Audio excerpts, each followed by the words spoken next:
வணக்கம் and welcome to filmi டெக்கோடர். இன்றைக்கி நம்ம அந்த வீடியோவில் ஜிவி பிரகாஷோட ஆக்டிங்கில் ரிலீஸ் ஆன கிங்ஸ்டன் படம் எப்படி இருக்குன்னு தான் பார்க்க போகிறோம். ஃபஸ்ட்டு நம்ம பார்க்க போகிறது படத்தோட ஒன்லைன் ஸ்டோரி. ஜிவி பிரகாஷ் ஒரு மீனவ குடும்பத்தை சேர்ந்தவர். ஆல்ரெடி மீன் பிடிக்க கடலுக்குள்ளே போன இவரோட அப்பா திரும்பி வரவே இல்லை. அண்ட் இவரை மாதிரியே அந்த ஊரில் மீன் பிடிக்க கடலுக்குள்ளே போனவங்க யாருமே திரும்பி வரவே இல்லை. அப்படியும் திரும்பி வந்தாலும் அவங்களோட பாடி மட்டும்தான் கரைக்கு வரும். ஸோ இதனாலேயே கடலுக்குள்ளே மீன் பிடிக்க யாருமே போக வேணாம்னு கவர்மெண்ட்டில் இருந்து ஆர்டர் வருது. பட் ஜிவிக்கு இதில் ஒரு சந்தேகம். ஸோ ஜிவிக்கு இவங்க சொல்கிற இந்த கட்டுக்கதை மேலே சுத்தமாக நம்பிக்கையே இல்லை. ஸோ உண்மை என்னான்னு கண்டுபிடிக்க கடலுக்குள்ளே போட் எடுத்துகிட்டு போகிறாரு.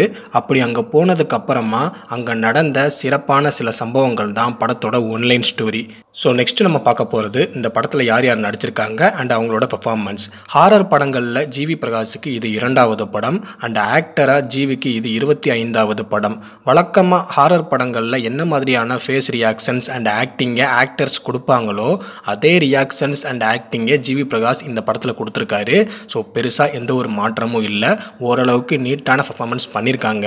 அண்ட் இவரை தவிர பார்த்தீங்கன்னா படத்தில் ஹீரோயினாக வர திவ்யா பாரதிக்கு படத்தில் பெருசாக ஸ்கோப் இல்லை. ஏதோ அவங்களுக்கு கொடுக்கப்பட்ட கேரக்டரை ஓரளவுக்கு நீட்டாக பண்ணியிருக்காங்க. ஸோ என்ன கேட்டால் இவங்க அந்த கேரக்டருக்கு தேவையே இல்லை. அண்ட் இதை தவிர பார்த்தீங்கன்னா படத்தோட ஃபர்ஸ்ட் ஹாஃபை கம்பேர் பண்ணும்போது செகண்ட் ஹாஃபில் சினிமோட்டோகிராஃபி சூப்பராக பண்ணியிருக்காங்க. இந்த படம் ஒரு ஹாரர் படம் அப்படின்றதால இந்த படத்துக்கு தேவையான சினிமோட்டோகிராஃபி சூப்பராக பண்ணியிருக்காங்க. படத்தில் வர ஒரு சாங்கை தவிர மற்ற பாடல்கள் எல்லாமே கேட்கறதுக்கு கொஞ்சம் சுமாராக தான் இருந்தது.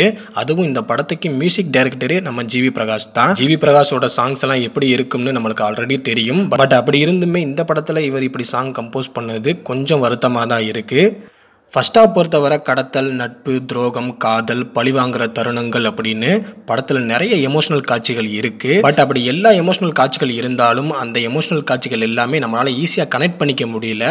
ஸோ அது இந்த படத்துக்கான ஒரு மிகப்பெரிய மைனஸாகவே இருக்குது. ஸோ இந்த ஒரு காரணத்தாலேயே கிளைமேக்ஸில் எந்த எமோஷனலில் படம் முடிய போகுது அப்படின்ற குழப்பம் படத்தை பார்க்கும்போது நம்மளுக்கு ஃபீல் ஆகும். ஒரே எமோஷனலை பேஸ் பண்ணி படத்தை கொண்டு போயிருந்தா படம் சூப்பர் டூப்பர் ஹிட்டாக இருக்கும். பட் அவங்க அதை பண்ணலை.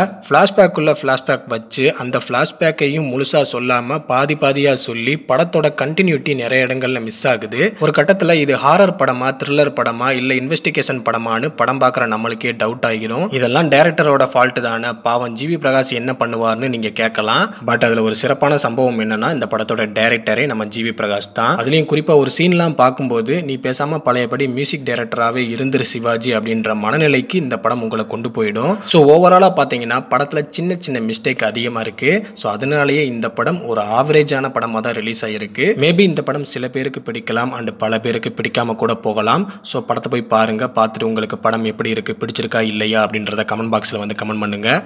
தொடர்ந்து சப்போர்ட் பண்ணுங்கள். நன்றி.